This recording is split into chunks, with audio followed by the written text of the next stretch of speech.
Nous aimons vraiment l'élevage, nous voulons réussir quand on s'engage dans l'élevage, mais il faut savoir qu'il y a certains critères, certains aspects de la chose qu'il faut maîtriser pour pouvoir réussir son élevage. Et dans cette vidéo, je vais vous parler de 5 critères essentiels à maîtriser si tu veux vraiment réussir ton élevage. Si tu ne les maîtrises pas, tu auras des difficultés dans ton élevage. Sans plus tarder, passons au vif du sujet après le générique.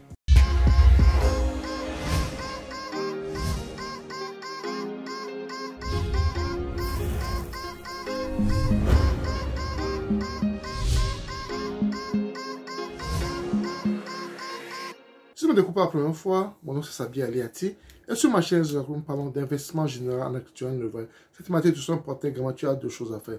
Abonne-toi à notre chaîne Group, clique sur la cloche de notification pour ne pas rater nos vidéos à chaque fois que nous publions. Ensuite, partage-le au maximum pour qu'elle puisse atteindre un grand nombre de personnes. N'oublie pas surtout un pouce, ce qui permettra également à YouTube de diffuser nos vidéos à un grand nombre de personnes. Tu veux faire l'élevage et tu veux réussir ton élevage parce que tu ne fais pas ton élevage pour échouer dans ton élevage, tu le fais pour réussir. Mais il faut savoir qu'il y a 5 critères essentiels que tu dois maîtriser pour pouvoir réussir ton élevage. Et dans cette vidéo, je vais te parler de ces 5 critères.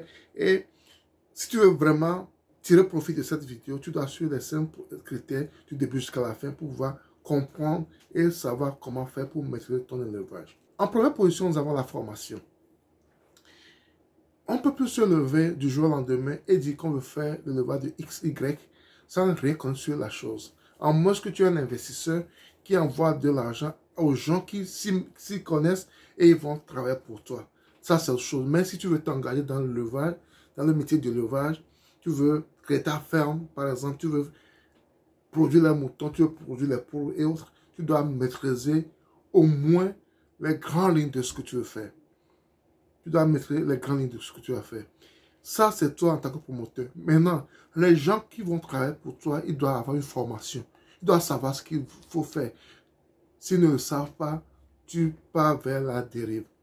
Parce que les gens qui sont censés s'occuper des animaux, s'ils ne maîtrisent pas ce qu'ils vont faire, c'est grave.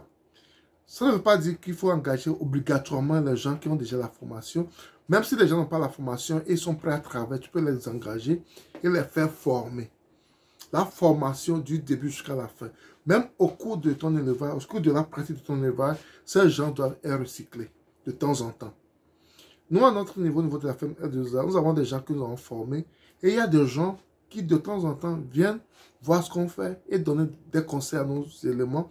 Et des fois même, nos éléments vont dans d'autres fermes pour apprendre d'autres nouvelles techniques, pour améliorer ce que nous faisons. Donc la formation doit être toujours présente tout le temps. C'est très très important la formation du promoteur, des ouvriers, tout ce qui intervient sur la ferme doit avoir une connaissance de ce qu'ils font. Ça vous permettra d'éviter beaucoup de choses. Ça vous permettra d'éviter beaucoup de choses. La formation est très très importante. C'est pourquoi nous la mettons en premier point. En second point, il faut l'alimentation. Vous savez que ce qui tue la plupart des éleveurs, c'est l'alimentation.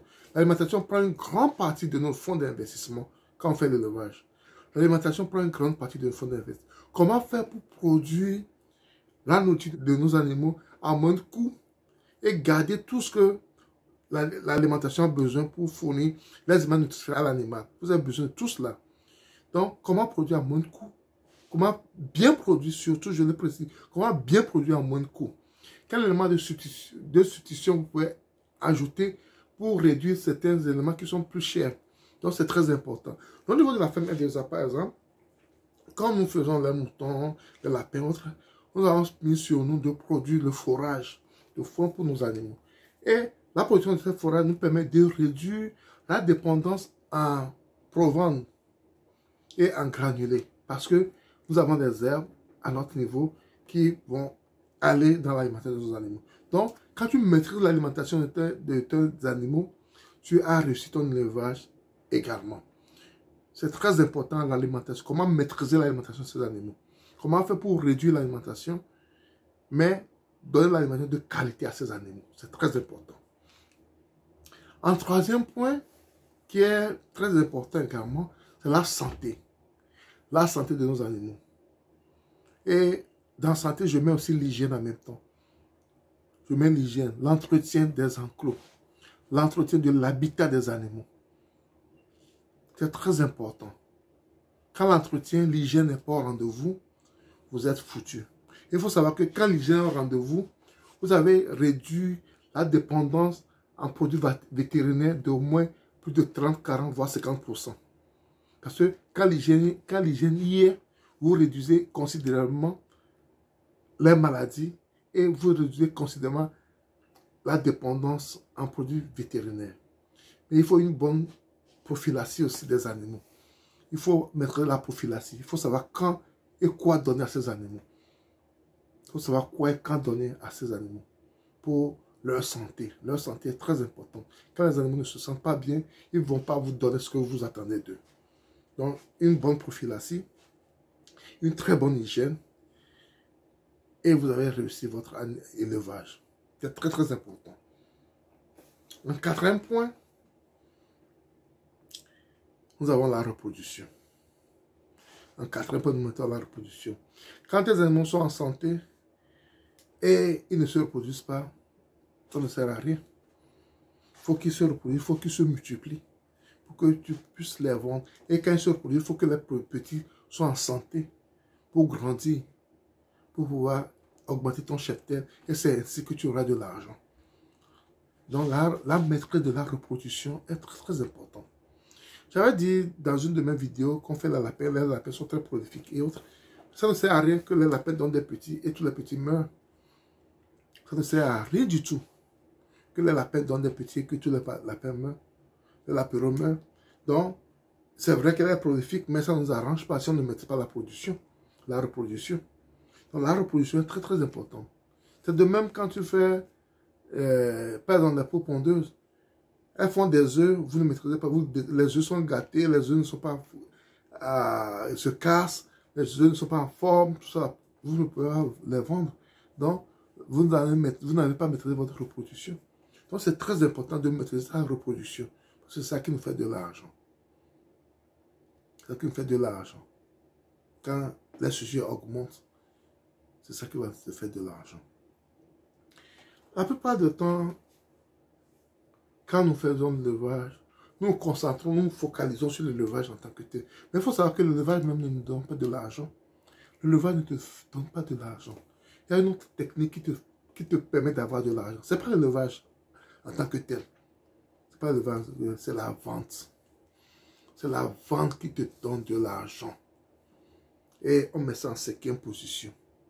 C'est la vente. Quand tu produis, tu n'arrives pas à vendre. Tu vas jeter tes produits et tu fais des pertes. Tu peux avoir une grande quantité de production, de produits finis, et une grande quantité de chair, de mouton, de bœufs, de poulet, de chair, des œufs, et autres. Tu peux avoir une grande quantité, enviable. Mais si tu ne les vends pas, tu ne fais rien du tout. Donc, l'erreur que nous faisons quand on veut investir, quand on fait l'agriculture, l'élevage, on ne maîtrise pas la vente, on ne maîtrise pas la vente. La vente fait partie de la production, de l'élevage. La vente fait partie de l'élevage. Mais les gens ne le savent pas. Ils ne savent pas que la vente est très, très importante dans l'agriculture, dans l'élevage. C'est la vente qui te fait de l'argent. Quand tu produis, tu ne vends pas, tu n'as rien.